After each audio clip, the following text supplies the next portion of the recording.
Hello viewers, आज हम 40 ऐसे एमसीक्यूज लेकर के आए हैं जो कि मिडाइवल हिस्ट्री और पूर्व मध्यकाल से जुड़े हुए हैं, जिसमें हमने मराठा काल को भी जोड़ा हुआ है।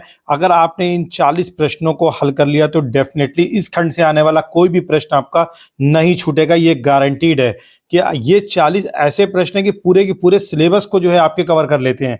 एक एक प्रश्न आपके लिए एक तरीके से पूरा पूरा चैप्टर है, जिसमें सैकड़ों आप कह सकते हैं फैक्ट छुपे हुए हैं, जो आपको परीक्षा में बहुत ही अच्छा परफॉर्मेंस करने के लिए आगे की तरफ जो है प्रोपेल करेंगे। Now let's start the video. Krishnadeva Raya के संबंध में अधोलिखित में से कौन सा वक्तव्य सही नहीं है? अपना उत्तर नीचे दिए गए कूट से चुने। हमें रॉन्ग ऑप्शंस को चुनना है। तो अगर हम इस प्रश्न को देखें कि विजयनगर के राजाओं में वो महानतम था, तो ये स्टेटमेंट सही है, गलत नहीं है। फिर विदेशी यात्री इब्ने बतूता और निकोलो कोंटी उसके राज में आए थे। अगर हम इब्ने बतूता और निकोलो कोंटी को देखें तो इनका संबंध जो है वो कृष्णदेव राय के कार्यकाल से संबंधित नहीं है, इसलिए दो वाला स्टेटमेंट गलत हो जाएगा।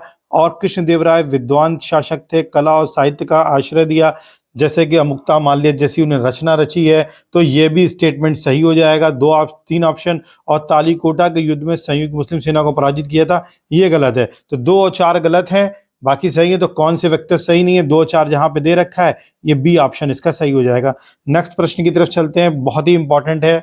और शंकराचार्य, वल्लभाचार्य, रामानुजाचार्य, निम्बार्काचार्य और माधवाचार्य, इन संतों का हमें सही क्रम में इन्हें संयोजित करना है। अब अगर इनके क्रम को हम देखें तो क्या इनका क्रम बन सकता है? देखिए, सबसे पहले अगर हम देखें तो जो इसका प्रश्न बनेगा वो बनेगा शंकराचार्य।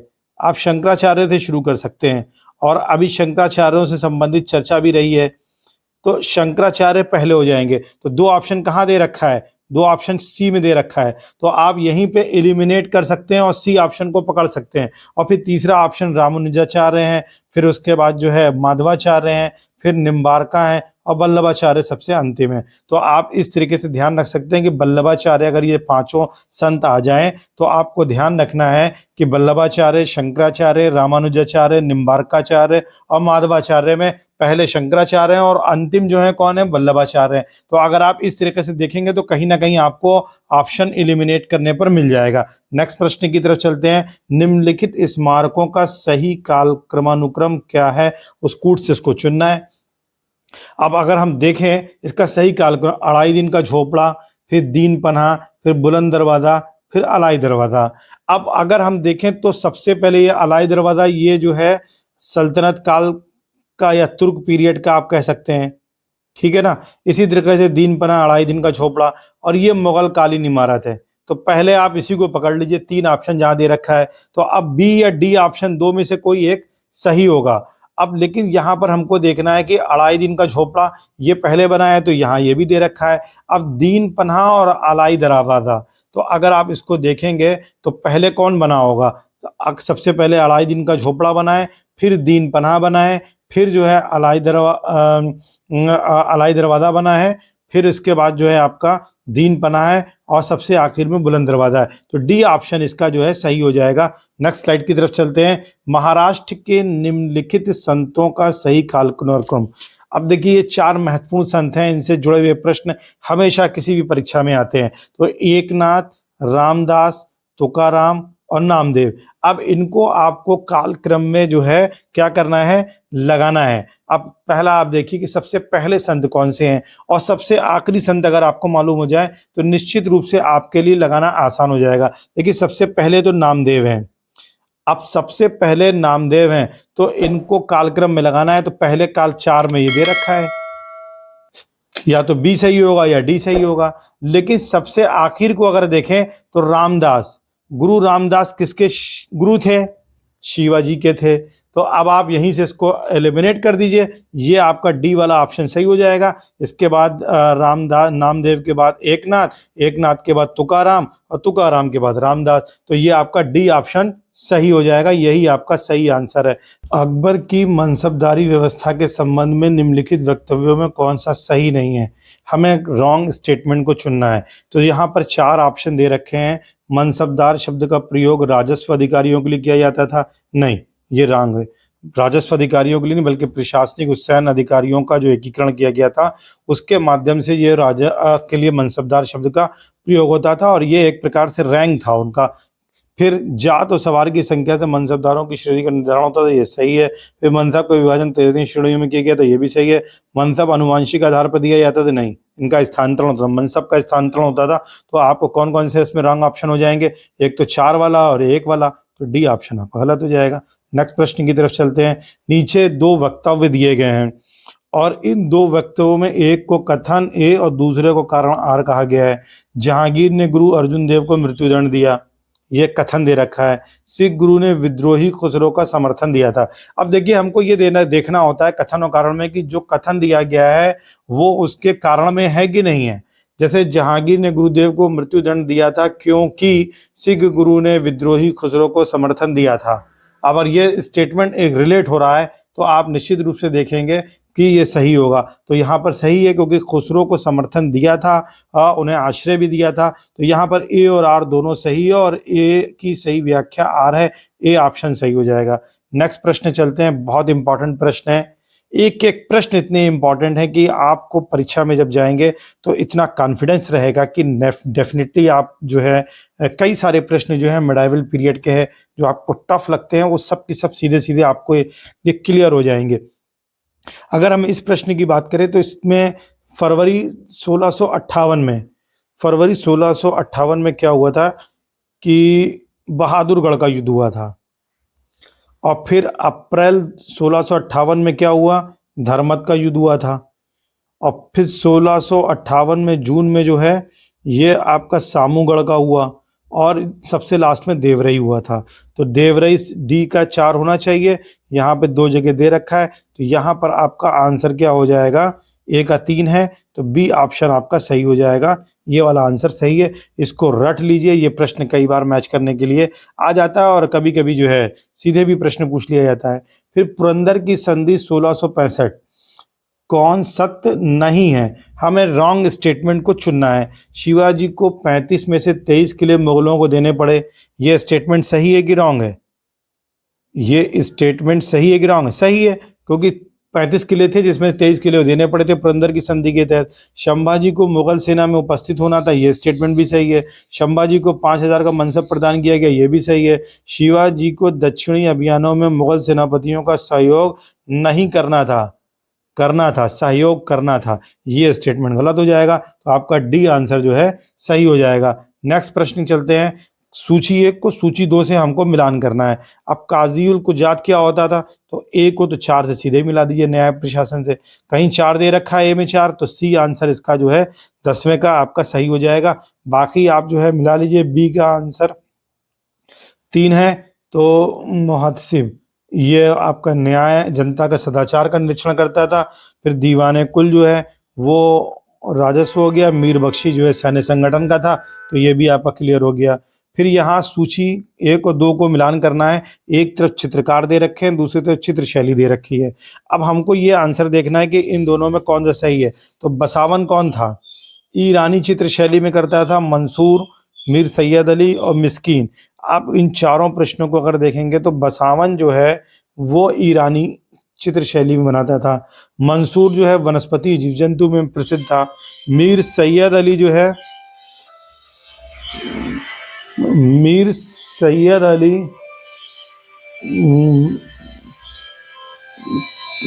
11 का ये हो गया और मिस्कीन यूरोपियन हो गया। तो ये आपका कौन सा सही हो जाएगा, ए ऑप्शन सही हो जाएगा, ए ऑप्शन सही। फिर नेक्स्ट प्रश्न की तरफ चलते हैं। सूची 1 को सूची 2 से फिर हमें यहाँ पर मैच करना है। तो अब देखिए तबकात अकबरी बहुत इंपॉर्टेंट किताब है। तारीख रशीदी, देखिए तारीख रशीदी मिर्ज़ा हैदर दौलत की लिखी हुई है। फिर तबकात अकबरी निज़ामुद्दीन अहमद की लिखी हुई है। अगर ए का 4 कहीं ऑप्शन है तो डी में ऑप्शन दे रखा है, तो यहीं पर आपका सही आंसर हो जाएगा। बी का 1 हो जाएगा, बी जो है मिर्ज़ा हैदर दौलत हो जाएंगे। फिर इसके बाद जो है सी जो है आपका 2 हो जाएगा। तारीख शेरशाही अब्बास खान सरवानी इसने शेरशाह के इतिहास पर बहुत ही ज़बरदस्त लेखन किया है और उसके विषय में जानकारी मिलती है। और तारीख दिलकुशा भीमसेन कायस ने लिखा था, जो कि औरंगज़ेब के इतिहास को जानने के लिए बहुत ही महत्वपूर्ण एक स्रोत है। फिर नेक्स्ट चलते हैं, निम्नलिखित में से किसे आधुनिक उर्दू शायरी का जन्मदाता कहा जाता है? तो अमीर खुसरो को नहीं कहा जाता है, ध्यान रखिएगा। मीर तकी मीर को भी नहीं कहा जाता, मिर्जा गालिब को भी नहीं कहा जाता, बल्कि इसका डी ऑप्शन सही है, वली दक्खनी। फिर चोल प्रशासन में उडयकुट्टम नामक अधिकारी का क्या कार्य था? तो देखिए, उडयकुट्टम का जो कार्य था वो ग्राम सभा का सचिव नहीं होता था। पहली चीज आप इसको ध्यान रख लीजिए कि वो ग्राम सभा का सचिव नहीं होता था, वो ग्राम सभा का न्यायिक अधिकारी भी नहीं था, वो राजस्व का नौसैनिक अधिकारी भी नहीं था, वह राजा के आदेशों को लिखता था। उडयकुट्टम क्या करता था? राजा के आदेशों को लिखता था। नेक्स्ट प्रश्न की तरफ चलते हैं, चोल कलाकारों ने दैत्यों के समान कल्पना की, जोहरियों के समान उसे पूरा किया।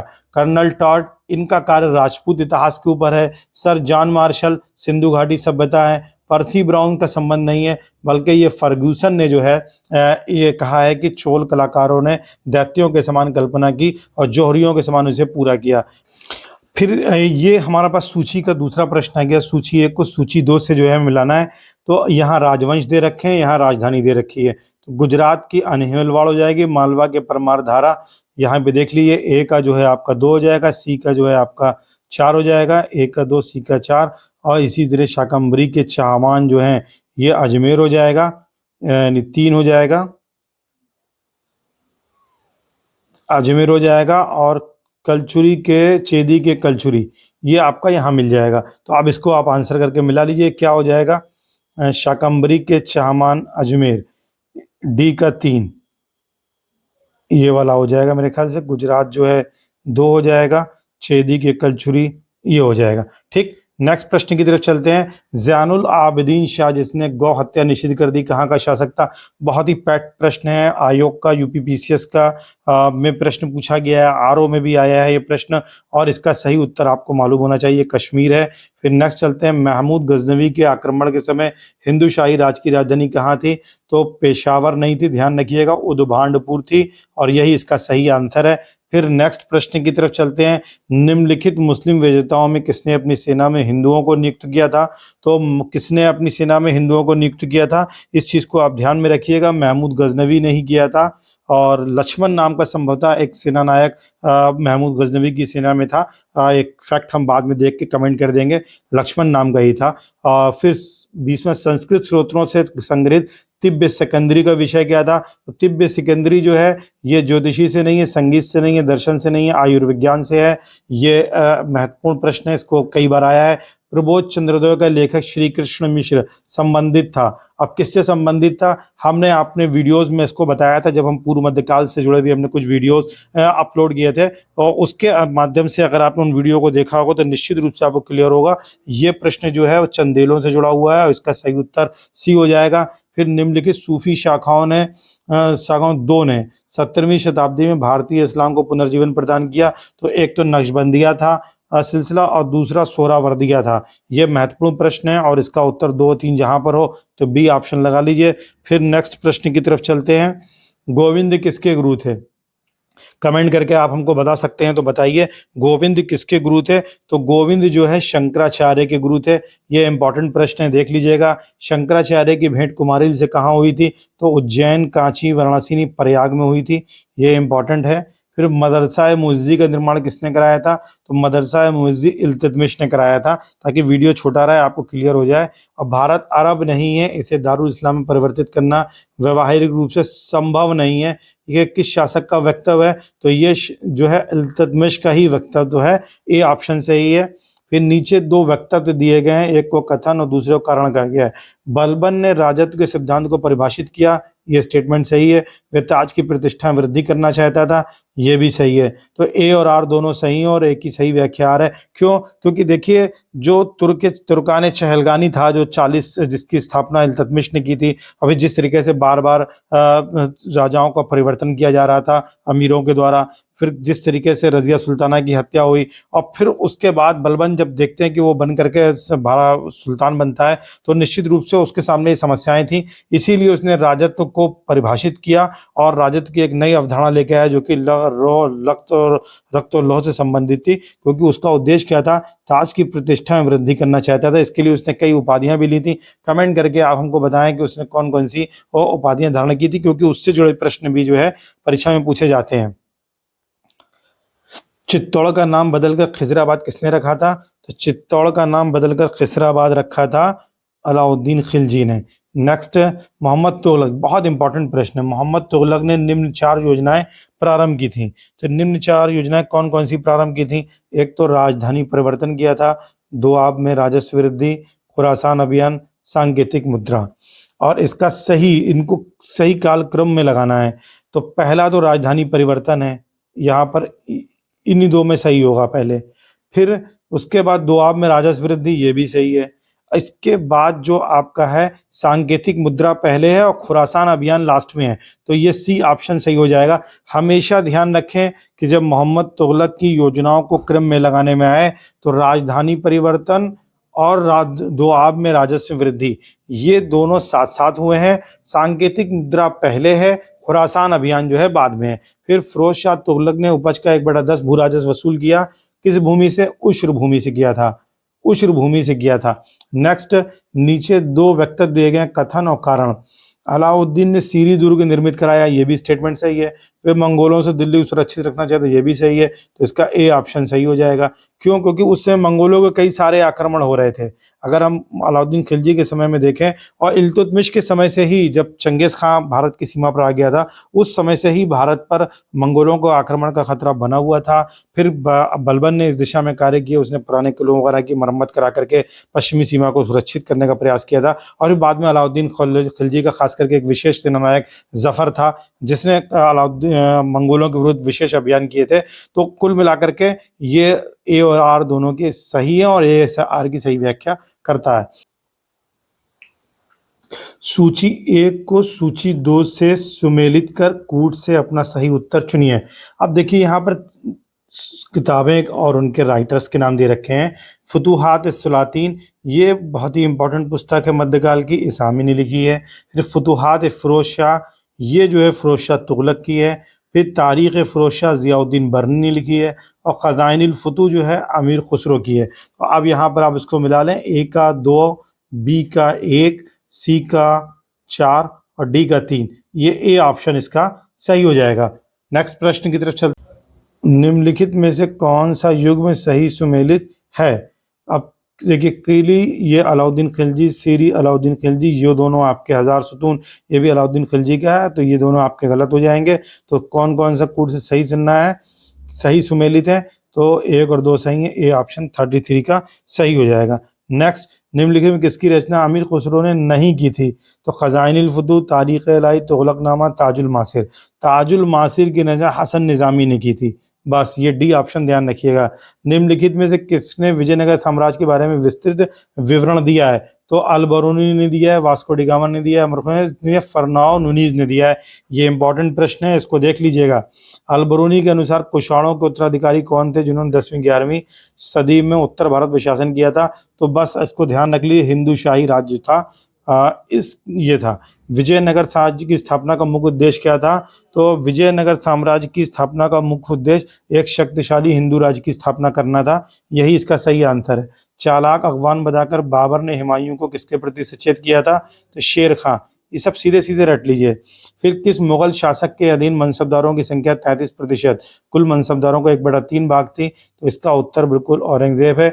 और शीरीन करके एक अलीगढ़ स्कूल जो हिस्ट्री का है वहाँ की है, उन्होंने रिसर्च करके ये सिद्ध किया है कि 33% तक मनसबदारों की संख्या जो थी वो औरंगजेब के कार्यकाल में थी, जो कि हिंदू थे और सर्वाधिक थी। फिर आप देखें 40वां प्रश्न, बहुत इंपॉर्टेंट है। और पीटर मुंडी आया है 1628 में, और फिर जो है राल्फ फिंच आया है 1685 में। विलियम हॉकिंस कब आया है? विलियम हॉकिंस आया है 1608 में, जहांगीर के टाइम में। और सर टॉमस रो जो है ये भी 1615 में है। तो ए का 4 मिला लीजिए, यहीं पे दे रखा है, बी ऑप्शन सही हो जाएगा। नेक्स्ट लास्ट प्रश्न जो है ये भी इंपॉर्टेंट प्रश्न है, कई बार आया है और यहाँ से प्रश्न बनते रहे हैं। आंग्ल मराठा युद्ध से संबंधित निम्नलिखित कथनों संधियों का सही क्रम क्या हो जाएगा? तो देखिए यहाँ पर बेसिन की संधि, देवगांव की संधि, अर्जुन गांव की संधि, इसको आपको ध्यान देना है कि ये कौन सा सही है। तो सबसे पहले तो 1802 में किसकी होती है? बेसिन की संधि होती है। तो जहां पर 3 पहले दे रखा है वो आपका आंसर सही हो जाएगा। तो 3 कहीं नहीं दे रखा है, डी ऑप्शन में दे रखा है। दूसरी देवगांव की संधि हो जाएगी और पहली जो है अर्जुन गांव की संधि हो जाएगी। तो सबसे पहले बेसिन की संधि, फिर देवगांव की संधि और फिर जो है अर्जुन गांव की संधि। और अगर आपको इसको याद करना है तो आप इसको इस तरीके से याद कर लें, बी डी ए करके आप याद कर सकते हैं। तो ये आपका शॉर्ट बन जाएगा। जैसे फॉर एग्जांपल कोई व्यक्ति बरेली का है तो बरेली डेवलपमेंट अथॉरिटी हो जाएगा, इस तरीके से बस्ती डेवलपमेंट अथॉरिटी हो जाएगा। कहीं से भी आप इसको इस तरह से रिजेंबल करके बना सकते हैं, ठीक है। और ये हमारा 40-41 प्रश्न मध्यकाल के हुए। अगर आप इस वीडियो को रिस्पांस देंगे, आपको अच्छा लगता है, तो डेफिनेटली हम ऐसे ही 40 प्रश्न आधुनिक भारत के जो कि बहुत ही महत्वपूर्ण हैं वो आपको देंगे, क्योंकि हम परीक्षा के अब बिल्कुल निकट होने पर आपको डिस्टर्ब नहीं करना चाहेंगे। और 40 प्रश्न आपको हम प्रोवाइड कर सकते हैं एंशिएंट इंडिया के भी, जो कि परीक्षा में आपको दिखेंगे, जहाँ से आपको 1-2 प्रश्न 3 प्रश्न मिलेगा निश्चित रूप से। चैनल को सब्सक्राइब करें, लाइक और शेयर जरूर करें। पूरा की पूरा आरओ मेंस का कार्यक्रम निःशुल्क चलेगा। आप हमारे चैनल पर जुड़े रहें। हमारा व्हाट्सएप चैनल का लिंक दिया हुआ है, वहां से आप जुड़ जाएं। बाद में हम आपको अपने ग्रुप में इंटीग्रेट कर लेंगे। Thank you so much.